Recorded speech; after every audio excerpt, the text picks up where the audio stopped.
नमस्कार, आप देख रहे हैं ग्लोब न्यूज झारखंड। मैं नंदिता आपके साथ। आइए नजर डालते हैं आज के समाचारों पर। 15 साल बाद बना बिरसा आवास 15 महीना भी नहीं चल पाया। कई बिरसा आवासों के छप्पर उड़े। पोटका प्रखंड के टांगराइन पंचायत के टांगराइन सबर टोला में कल्याण विभाग की ओर से एक मुश्त 9 सबर परिवारों को बिरसा आवास बनाया गया था। आवास का निर्माण घटिया स्तर का होने से सभी आवास 1 साल के अंदर जर्जर हो चुके हैं, जिसमें से कई आवास पहला हवा का झोंका भी नहीं बर्दाश्त कर पाया और उनके छप्पर उड़ गए एवं पैराफिट गिर चुके हैं। बारिश अभी बाकी है, पता नहीं इन आवासों का क्या हाल होगा। सबर लोगों का तो घर बन गया बिरसा आवास कल्याण विभाग की ओर से, लेकिन अभी 1 साल भी पूरा नहीं हुआ है या कुछ का हो भी गया है। तो अभी देखने में आ रहा है कि मतलब है ना पूरा दयनीय स्थिति है। कुछ का छप्पर उड़ चुका है, कुछ का पैराफिट गिर चुका है। लेकिन सरकार को ये ध्यान देना चाहिए कि किस स्थिति में है सबर लोग। सबर लोगों को अभी देखने में आ रहा है कि सबर लोग अभी यहाँ वहाँ लोगों से पूछ रहे हैं, भैया हमारा घर तो टूट गया है, हम लोग रहेंगे कहाँ। अभी पूरा दयनीय स्थिति है। इस चीज़ को देखते हुए सरकार को ध्यान देना चाहिए कि तुरंत इन लोगों का घर मरम्मत हो। घरटा छिली हावा दिल अचानक आसी गला हावा 1 हफ्ता आगुई तो घरटा उड़ाई दिल हावा से हमरा घरे छिली तो बाँची गेली हमरा पैराफिट को उड़ाई दिल। झारखंड में कोरोना की दूसरी लहर का कहर जारी है। राज्य में कोरोना का विस्फोट हुआ है। कोरोना की दूसरी लहर में 1086 नए संक्रमित मरीजों की पुष्टि हुई है। अकेले राजधानी रांची में इस साल का सर्वाधिक 569 संक्रमित मिले हैं, जिसके बाद कोरोना के सबसे अधिक 3263 संक्रमित हो गए हैं। वहीं राज्य भर से 10 कोरोना संक्रमितों की मौत भी हो गई है। और मैं पहला टीका ले लूं और सबको लेना चाहिए। कैसा लग रहा था पहले डोज लेके? कैसा डर लग रहा था? कैसा लग रहा था? नहीं, डर नहीं लगा। ये मेरा पहला डोज है और कोई भी दिक्कत नहीं हुई। मैं तो चाहूँगा कि जितने भी लोग हैं वो ले लें जो नहीं लिए हुए हैं। घर में बच्चे लोग परेशान रहते हैं, किसी को कोविड हो जाता है तो भाई बहुत ही इससे बचाव है। बूस्टर होता है, इससे कोई भी हानि नहीं, सिर्फ फायदा और फायदा है इससे। 5 वर्षों से होता रहा लड़की का यौन शोषण। पैसे और घर जमीन दिलाने के नाम पर करता था यौन शोषण। ऐसा ही मामला आज एक देखने को मिला धनबाद के महिला थाना, जहां पीड़िता अपनी आप बीती जिला प्रशासन के महिला थाना में रोते हुए मीडिया के सामने रखी। ये मामला भी यौन शोषण का है। तो अभी जैसा कि आवेदका बता पा रही पीड़िता हमें कि ये 5 साल से यौन शोषण की पीड़िता रह चुकी है और शादी का झांसा देख के बार बार यौन शोषण किया जा रहा था।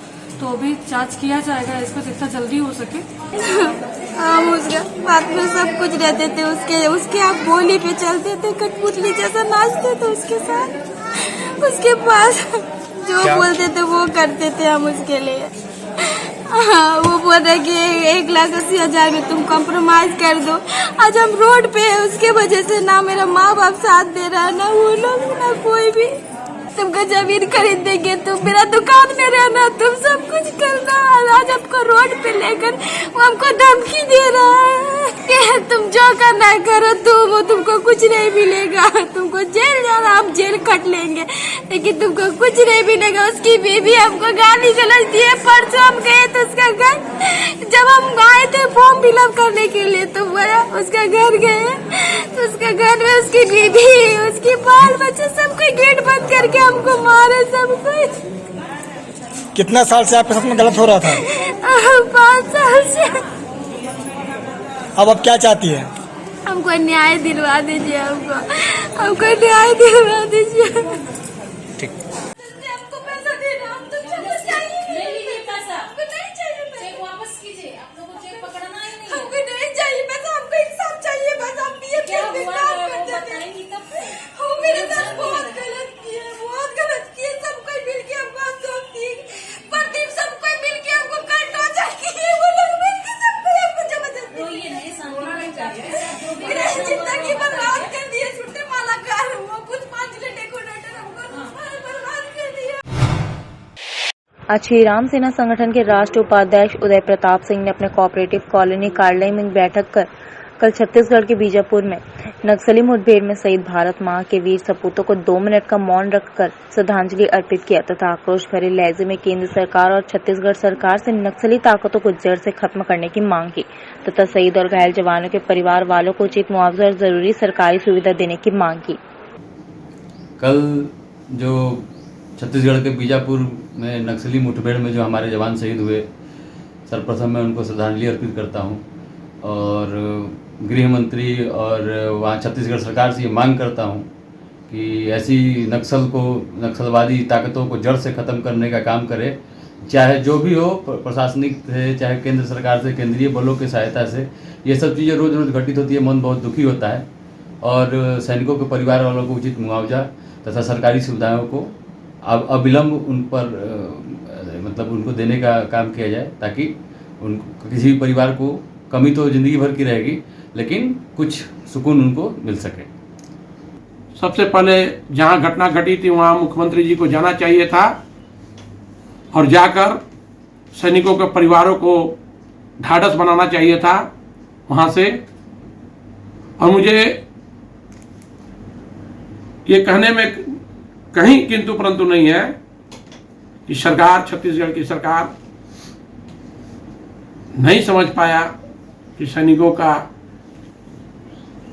सम्मान, क्योंकि मुख्यमंत्री जी प्रेस मीडिया के लोगों से जब बात कर रहे थे उस समय तक भी वहाँ नहीं पहुँचे थे। उन्होंने कहा था कि मैं कल जाऊँगा और अभी तक उस समय तक तो नहीं पहुँचे थे। एक बार पुनः मैं सभी शहीद सैनिकों को श्रद्धांजलि अर्पित करता हूँ और इन नम्र आंखों से उन्हें सत सत नमन करता हूँ और केंद्र सरकार और छत्तीसगढ़ सरकार से यह मांग करता हूं कि इस तरह की दोबारा कोई घटना न घटे, कोई भी हमारा सैनिक शहीद नहीं हो पाए। इस घटना को जो अंजाम दिया है उन्हें कुचलने का काम करें और छत्तीसगढ़ से पूरा सफाया किया जाए नक्सलवाद।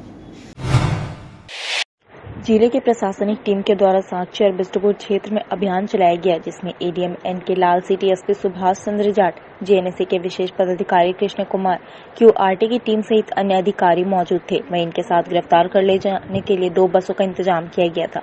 यह टीम भीड़भाड़ वाले बाजार, मॉल एवं दुकानों में जाकर मास्क, सोशल डिस्टेंस की गहनता से जांच की। इस दौरान बिना मास्क के घूम रहे लगभग 50 लोगों को पकड़कर बस से मोतीलाल स्कूल ले जाया गया, जहां उनका कोरोना जांच की गई। वहीं नियम का पालन नहीं करने वाले कई दुकानदारों को अधिकारियों के द्वारा फटकार भी लगाई गई और चेतावनी दी गई कि अगली बार जांच में खामियां पाई गई तो उन पर कोरोना गाइडलाइन की अवहेलना करने का मामला दर्ज कर दंड वसूलते हुए जेल भी भेजा जाएगा।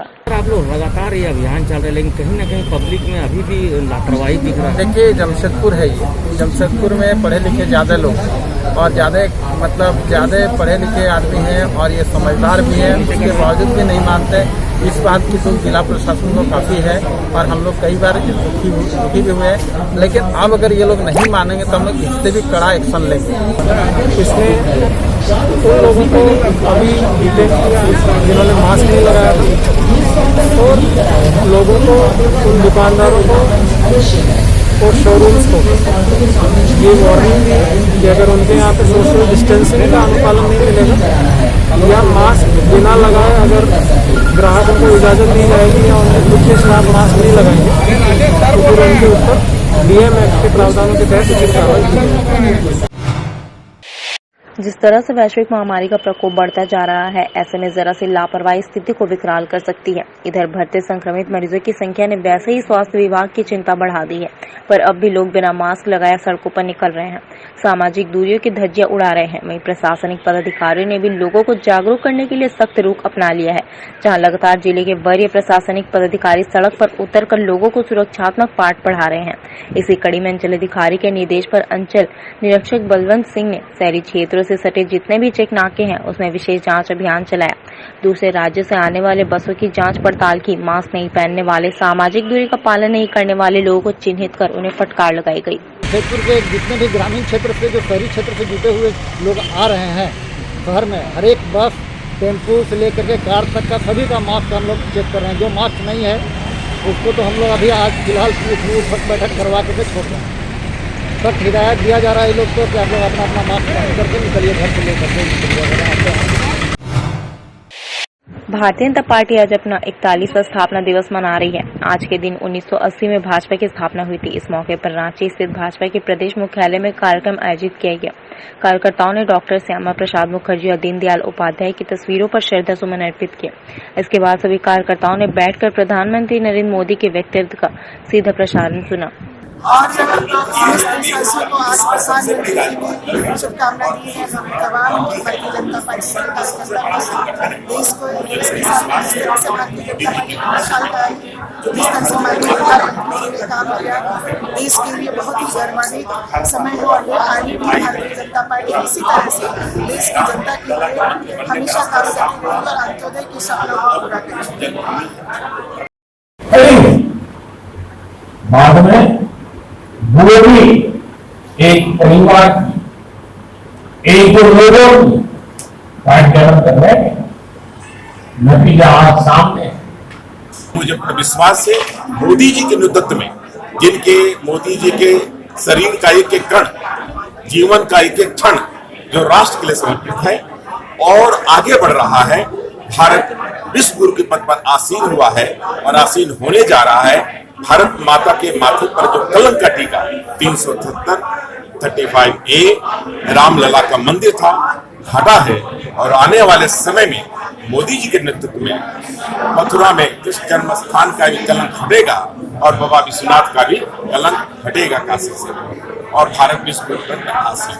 देश के प्रधानमंत्री नरेंद्र भाई मोदी जी 2 बार प्रधानमंत्री बने हैं और आज उन्होंने जो मूल्य मंत्र दिया है कि जिस तरह का गलतफहमियां CAA पर, चाहे और कृषि कानून पर हो, चाहे लेबर कानून पर हो, देश के कार्यकर्ताओं को आज उन्होंने संबोधित किया है कि गांव-गांव जाएं और इस गलतफहमियों को दूर करने का काम करें।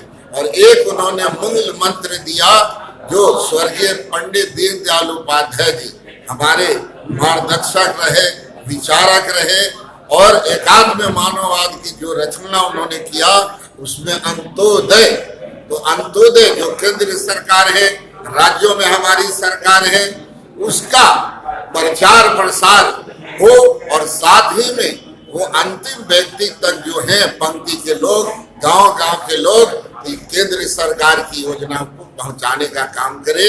तो आज स्थापना दिवस मनाने का सार्थक